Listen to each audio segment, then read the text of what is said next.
प्रणाम। मैं हूं विवेक वर्मा और वर्मा स्टोरीज के इस नए अध्याय में आपका हृदय से स्वागत है। आज मैं आपसे एक ऐसा प्रश्न पूछने जा रहा हूं जिसका उत्तर हम इंसान जीवन भर खोजते रहते हैं। हम अक्सर दूसरों की चमकती हुई जिंदगी को देखकर सोचते हैं कि काश हमारा जीवन भी ऐसा ही होता। हम दूसरों के महलों को देखकर अपनी झोपड़ी को कोसते हैं, लेकिन क्या आपने कभी सोचा है कि इस संसार में सबसे ज्यादा सुखी कौन है? आज की यह कहानी कोई साधारण कहानी नहीं है। यह कथा त्रेता युग की है, उस समय की जब अयोध्या में भगवान श्री राम का राज हुआ करता था। राम राज्य में केवल मनुष्यों को ही नहीं बल्कि पशु पक्षियों को भी न्याय मांगने का अधिकार था। आज की यह कथा आपके जीवन के प्रति देखने के नजरिए को पूरी तरह से बदल कर रख देगी। अपनी आंखें बंद कीजिए और मेरे साथ चलिए आज से हजारों वर्ष पूर्व मर्यादा पुरुषोत्तम भगवान श्री राम के उस भव्य और अलौकिक दरबार में। अयोध्या का राजमहल अपनी पूरी भव्यता के साथ दमक रहा था। दरबार में पूर्ण शांति थी। सिंहासन पर तीनों लोकों के स्वामी करुणा निधान भगवान श्री राम विराजमान थे। उनके मुखमंडल पर कोटि सूर्यों का तेज और पूर्णिमा के चंद्रमा जैसी शीतलता थी। दरबार में न्याय का कार्य चल रहा था। तभी अचानक महल के झरोखे से उड़ता हुआ एक कौआ सीधा भगवान राम के सिंहासन के सामने आकर बैठ गया। उस कौए का नाम श्यामल था। श्यामल की आंखों से अश्रुओं की धारा बह रही थी। वह बार बार अपना सिर दरबार के फर्श पर रगड़ रहा था और विलाप कर रहा था। एक पक्षी को इस प्रकार रोते देख पूरे दरबार में सन्नाटा छा गया। भगवान श्री राम ने अत्यंत करुणा और प्रेम से अपना हाथ उठाया और श्यामल की ओर देखकर अत्यंत मधुर स्वर में पूछा, कहो श्यामल, तुम्हारे हृदय में कौन सी पीड़ा है? राम के इस दरबार में आज तक कोई भी निराश नहीं लौटा है। तुम्हारे साथ किसने अन्याय किया है? श्यामल ने अपने पंख फड़फड़ाए, अपने आंसू पोंछे और भगवान राम की ओर देखकर एक भारी और रुंधे हुए स्वर में कहा, हे रघुनंदन, हे त्रिलोकीनाथ, मेरे साथ किसी मनुष्य या किसी जीव ने अन्याय नहीं किया है। मेरे साथ तो स्वयं विधाता ने अन्याय किया है। प्रभु, मुझे न्याय चाहिए। श्री राम के चेहरे पर एक हल्की सी मुस्कान आई। उन्होंने अत्यंत शांत भाव से पूछा, विधाता ने तुम्हारे साथ कैसा अन्याय किया है श्यामल? विधाता तो अपनी हर रचना से समान रूप से प्रेम करते हैं। श्यामल ने क्रोध और दुहक से भरकर उत्तर दिया, कैसा प्रेम प्रभु, आप ही देखिए मुझे। विधाता ने मुझे कैसा काला और कुरूप रंग दिया है। मेरी आवाज में इतनी कर्कशता भर दी है कि यदि मैं किसी के घर की मुंडेर पर बैठकर बोल दूं तो लोग मुझे अशुभ मानकर पत्थर मारते हैं। कोई मनुष्य मुझे प्रेम से नहीं पालता, सब मुझसे घृणा करते हैं। मेरी उपयोगिता केवल तब होती है जब पितृपक्ष आता है और लोग श्राद्ध का भोजन निकालते हैं। क्या मेरा जन्म केवल दूसरों का झूठन और श्राद्ध का भोजन खाने के लिए हुआ है? मुझे ऐसा अपमानजनक और नीरस जीवन नहीं चाहिए प्रभु। मुझे इस कुरूपता से मुक्ति दीजिए। भगवान श्री राम श्यामल की पूरी बात बहुत ही ध्यान और धैर्य से सुनते रहे।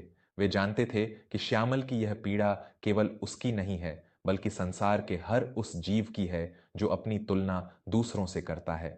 श्री राम ने मुस्कुराते हुए कहा, श्यामल, तुम्हारी व्यथा मैं समझ रहा हूं। यदि तुम अपने इस रूप से प्रसन्न नहीं हो तो मैं विधाता से कहकर तुम्हें तुम्हारी इच्छा के अनुसार रूप दिलवा दूंगा। लेकिन तुम पहले मुझे यह बताओ कि तुम्हारी दृष्टि में इस संसार का सबसे सुखी और भाग्यशाली जीव कौन है? तुम किसके जैसा बनना चाहते हो? श्यामल ने एक पल के लिए सोचा। उसके मन में कई चित्र उभरे और फिर उसकी आंखें चमक उठीं। उसने कहा, प्रभु, मेरी दृष्टि में इस संसार का सबसे सुखी पक्षी हंस है। क्या अद्भुत रूप है उसका, एकदम दूध जैसा सफेद और उज्जवल रंग। वह नीले सरोवर में जब तैरता है तो लगता है जैसे जल के ऊपर कोई सफेद मोती तैर रहा हो। उसे देखकर मन को शांति मिलती है। लोग उसकी सुंदरता की कविताएं लिखते हैं। हे प्रभु, यदि आप मुझ पर कृपा करना ही चाहते हैं तो मुझे धवल नाम के उस हंस जैसा बना दीजिए जो मानसरोवर में रहता है। भगवान श्री राम ने अपनी आंखें बंद की और मुस्कुराए, तथास्तु श्यामल, मैं तुम्हें हंस बना दूंगा, परंतु मेरी एक शर्त है। हंस बनने से पहले तुम एक बार मानसरोवर जाओ और उस धवल नाम के हंस से मिलकर आओ। उससे पूछ कर आओ कि क्या वह वास्तव में अपने रूप से पूरी तरह संतुष्ट और सुखी है। यदि वह कहे कि वह सबसे सुखी है तो तुम वापस आ जाना, मैं तुम्हें हंस बना दूंगा। श्यामल अत्यंत प्रसन्न हो गया। उसने भगवान राम को प्रणाम किया और अपने काले पंखों को तेजी से फड़फड़ाता हुआ सीधा हिमालय की ओर मानसरोवर की दिशा में उड़ चला। कई दिनों की लंबी यात्रा के बाद वह उस विशाल और नीले जल वाले मानसरोवर सरोवर के पास पहुंचा। वहां उसने देखा कि धवल नाम का वह सफेद हंस जल में शांति से तैर रहा था। सूर्य की किरणों में उसके सफेद पंख चमक रहे थे। श्यामल उड़कर धवल के पास पहुंचा और अत्यंत उत्साह से बोला, हे धवल, तुम कितने भाग्यशाली हो। विधाता ने तुम्हें कितना सुंदर और निर्मल रंग दिया है। तुम तो इस संसार के सबसे सुखी और संतुष्ट जीव हो ना। धवल ने श्यामल की ओर देखा और उसके चेहरे पर उदासी छा गई। उसने एक गहरी सांस ली और कहा, सुखी? और मैं? किसने कहा तुमसे श्यामल? मैं तो इस संसार का सबसे नीरस जीव हूं। जरा मुझे देखो, क्या मेरे पास कोई रंग है? ये सफेद रंग तो मृत्यु की निशानी है, कफन का रंग है। जब मैं इस सफेद जल में तैरता हूं तो दूर से कोई मुझे पहचान भी नहीं पाता कि मैं यहां हूं।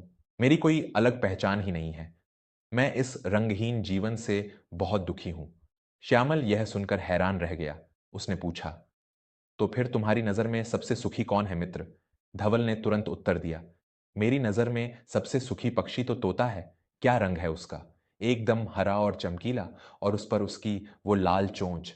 वह तो साक्षात श्रृंगार का प्रतीक लगता है। मनुष्य उसे कितना प्रेम करते हैं। पलाश नाम का एक तोता है जो विंध्याचल के घने जंगलों में रहता है। वह इस संसार का सबसे सुखी जीव है श्यामल। श्यामल के मन में अब तोते का रूप बस गया। वह बिना समय गंवाए विंध्याचल के वनों की ओर उड़ चला। घने पेड़ों के बीच बहुत खोजने के बाद उसे एक पेड़ की डाल पर हरे पत्तों के बीच पलाश नाम का वह तोता दिखाई दिया। श्यामल उसके पास गया और बोला, मित्र पलाश, तुम्हारा जीवन तो साक्षात आनंद है।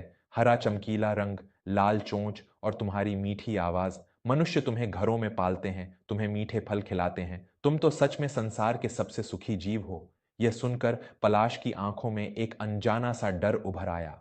वह चारों ओर घबराकर देखने लगा और फिर फुसफुसाते हुए बोला, आनंद? कैसा आनंद श्यामल? क्या तुम मेरा मजाक उड़ा रहे हो? ये सुंदर रंग और ये मीठी आवाज ही मेरे जीवन का सबसे बड़ा श्राप बन गए हैं। क्या तुम जानते हो कि मैं हर समय कितने डर में जीता हूं? मुझे हमेशा यह डर लगा रहता है कि कब कोई शिकारी या बहेलियां आएगा और मुझ पर अपना जाल फेंक देगा। मेरी इस सुंदरता के कारण मनुष्य मुझे पकड़ लेते हैं और जीवन भर के लिए एक छोटे से सोने या लोहे के पिंजरे में कैद कर देते हैं। क्या तुम उस जीवन को सुखी कहते हो जहां उड़ने के लिए आसमान ही ना हो? सोने का पिंजरा भी पिंजरा ही होता है मित्र। श्यामल की आंखें अब खुलने लगी थीं। उसे तोते की पीड़ा समझ में आ रही थी। उसने पूछा, तो फिर तुम्हारे अनुसार इस सृष्टि में सबसे सुखी कौन है पलाश? पलाश ने आसमान की ओर देखा और कहा, सुखी तो केवल मोर है श्यामल। उसे विधाता ने अपने हाथों से संवारा है। उसके पंखों में सतरंगी छटा है। जब वह वर्षा ऋतु में अपने पंख फैलाकर नाचता है तो लगता है जैसे धरती पर स्वर्ग उतर आया हो। स्वयं भगवान कृष्ण भी उसके पंखों को अपने मुकुट में धारण करते हैं। यहां से कुछ ही दूर एक शाही उद्यान है जहां चित्रांग नाम का एक मोर रहता है। वही इस संसार का सबसे सुखी पक्षी है। अब श्यामल को सच्चाई जाननी थी। वह तेजी से उड़ता हुआ उस शाही उद्यान में पहुंचा। वहां का दृश्य देखकर श्यामल मंत्रमुग्ध रह गया। उद्यान के बीचों बीच चित्रांग नाम का वह मोर अपने विशाल और सतरंगी पंख फैलाकर खड़ा था। उसकी सुंदरता का कोई वर्णन ही नहीं था। उसके आसपास सैकड़ों लोगों की भीड़ जमा थी जो उसे देखकर तालियां बजा रही थीं। श्यामल को लगा कि वास्तव में मोर ही सबसे सुखी जीव है। वह उड़कर एक ऊंचे पेड़ पर बैठ गया और भीड़ के जाने की प्रतीक्षा करने लगा। जब शाम हुई और लोग चले गए तब श्यामल नीचे उतरा और चित्रांग के पास गया। हे चित्रांग, तुम तो विधाता की सबसे अद्भुत और सुंदर रचना हो। स्वयं भगवान तुम्हारा पंख धारण करते हैं। मनुष्य तुम्हें देखने के लिए मीलों दूर से आते हैं। तुम निसंदेह इस संसार के सबसे सुखी और भाग्यशाली पक्षी हो। श्यामल की बात सुनकर चित्रांग ने अपने वो सुंदर पंख समेट लिए और जमीन पर बैठ गया। अचानक उसकी आंखों से मोटे मोटे आंसू गिरने लगे। वह फूट फूट कर रोने लगा। श्यामल घबरा गया। क्या हुआ मित्र? तुम रो क्यों रहे हो? चित्रांग ने रोते हुए कहा, यह सुंदरता ही मेरी मृत्यु का कारण है श्यामल। तुमने अभी जो भीड़ देखी वो मेरे प्रशंसक नहीं, बल्कि मेरे शिकारी थे। क्या तुम वह आवाज सुन रहे हो? श्यामल ने ध्यान से सुना। पास की झाड़ियों से किसी शिकारी के कदमों की आहट आ रही थी। चित्रांग ने कांपते हुए कहा, ये बहेलिए बस इस बात का इंतजार कर रहे हैं कि कब अंधेरा हो और वे मुझे पकड़ें। वे मुझे मार देंगे और फिर मेरे एक एक पंख को बेरहमी से नोच कर बाजारों में बेच देंगे। मेरे शरीर की यह सुंदरता मेरे लिए एक जीवित नर्क बन गई है। मैं हर पल मृत्यु के साए में जीता हूं श्यामल। मेरे इन सतरंगी पंखों के पीछे मेरे खून के लाल आंसू छिपे हैं। श्यामल पूरी तरह अवाक रह गया। उसने कभी सोचा भी नहीं था कि सुंदरता इतनी भयानक कीमत मांग सकती है। तभी चित्रांग ने अपने आंसू पोंछे और श्यामल की ओर देखकर एक बहुत गहरी बात कही। श्यामल, तुम कहते हो कि तुम दुखी हो, मैं तो कहता हूं कि तुम ही इस संपूर्ण संसार के सबसे सुखी और भाग्यशाली जीव हो। मैं कैसे सुखी हो सकता हूं? श्यामल ने आश्चर्य से पूछा। चित्रांग ने मुस्कुराते हुए कहा, हाँ तुम, क्योंकि आज तक मैंने कभी किसी ऐसे इंसान को नहीं देखा जो किसी कौए को पिंजरे में कैद करके रखता हो। क्या किसी ने कभी तुम्हारा शिकार करने के लिए जाल बिछाया है? क्या तुम्हारे पंखों को नोचकर बाजार में बेचा जाता है? नहीं। तुम्हारा रंग ही तुम्हारी सबसे बड़ी ढाल है। तुम्हारी कर्कश आवाज तुम्हारी स्वतंत्रता का कवच है। तुम जहां चाहो उड़ सकते हो, जिस पेड़ पर चाहो बैठ सकते हो। तुम्हारे पास जो स्वतंत्रता है वह ना किसी हंस के पास है, ना तोते के पास, और ना ही मुझ अभागे मोर के पास। तुम स्वतंत्र हो मित्र, और स्वतंत्रता से बड़ा कोई सुख इस ब्रह्मांड में नहीं है। चित्रांग की इन बातों ने श्यामल के मन के सारे भ्रम, सारे अंधेरे को एक पल में नष्ट कर दिया। उसे अब अपना काला रंग बुरा नहीं लग रहा था। उसे अब अपनी आवाज कर्कश नहीं लग रही थी। उसे अपनी स्वतंत्रता का मूल्य समझ में आ गया था। श्यामल वहां से सीधा उड़ा और बिना कहीं रुके अयोध्या वापस भगवान श्री राम के दरबार में पहुंचा। दरबार वैसे ही लगा हुआ था। श्यामल सीधा भगवान राम के चरणों में जा गिरा और उसके आंसू फिर से बहने लगे, लेकिन इस बार ये दूहक के नहीं बल्कि कृतज्ञता के आंसू थे। हे करुणा निधान, मुझे क्षमा कर दीजिए। मैं मूर्ख था जो विधाता के दिए हुए अमूल्य वरदान को समझ नहीं पाया। मुझे कोई रूप नहीं बदलना, मुझे कोई और पक्षी नहीं बनना। मैं कौवा हूं और मैं इसी रूप में सबसे ज्यादा सुखी हूं। मेरी स्वतंत्रता ही मेरी सबसे बड़ी सुंदरता है। आपने मेरे नेत्र खोल दिए प्रभु। भगवान श्री राम ने मुस्कुराते हुए श्यामल को आशीर्वाद दिया और पूरा दरबार श्री राम की जय जयकार से गूंज उठा। दोस्तों, यह कहानी केवल श्यामल की नहीं है, यह हम सब की कहानी है। हम दिन रात सोशल मीडिया पर अपने आस पड़ोस में दूसरों की जिंदगी को देखते हैं और सोचते हैं कि वे कितने सुखी हैं। किसी के पास बहुत सारा पैसा है, किसी के पास बहुत सुंदरता है, कोई ऊंचे पद पर है, लेकिन हम उनके जीवन के उस पहलू को नहीं देखते जो वे दुनिया से छुपा कर रखते हैं।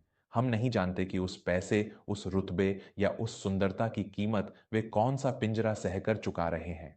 हम ईश्वर से हमेशा वो मांगते हैं जो हमारे पास नहीं है, और जो हमारे पास है उसका हम कभी मूल्य नहीं समझते। ईश्वर ने हम सबको एक विशेष उद्देश्य और एक अलग रूप देकर भेजा है। यदि आप आज स्वतंत्र रूप से सांस ले पा रहे हैं, यदि आप अपने परिवार के साथ एक वक्त की रोटी चैन से खा पा रहे हैं, तो यकीन मानिए आप इस संसार के बहुत से लोगों से कहीं अधिक सुखी और भाग्यशाली हैं। अपनी तुलना दूसरों से करना बंद कीजिए। आपके पास जो है वह किसी और का अधूरा सपना हो सकता है। आपको श्यामल की यह जीवन बदलने वाली यात्रा कैसी लगी?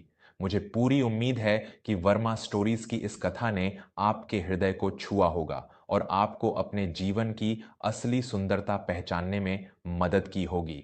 यदि इस कहानी ने आपको भीतर तक प्रेरित किया है, तो इसे अपने परिवार और मित्रों के साथ अवश्य साझा करें। हमारे इस परिवार का हिस्सा बने, ताकि हम ऐसी ही गहरी और अर्थपूर्ण कहानियों के माध्यम से जुड़ते रहें।